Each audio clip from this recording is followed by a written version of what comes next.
Hello guys, welcome back to my YouTube channel. In today's video, I'm going to show you how to use Google Wallet.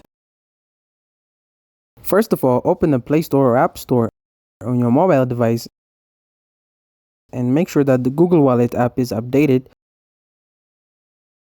to the latest version available. After that, open it up and make sure to sign in with your Google account. After that, you'll be sent to this page. Simply tap on the Add to Wallet button, select Payment Card, and enter the details of your debit card. Due to privacy restriction, this screen wasn't recorded, but all you need to do is enter your card details to add to your wallet. Once you have done that, tap on the profile icon at the top right corner of your screen and select Wallet Settings from the menu.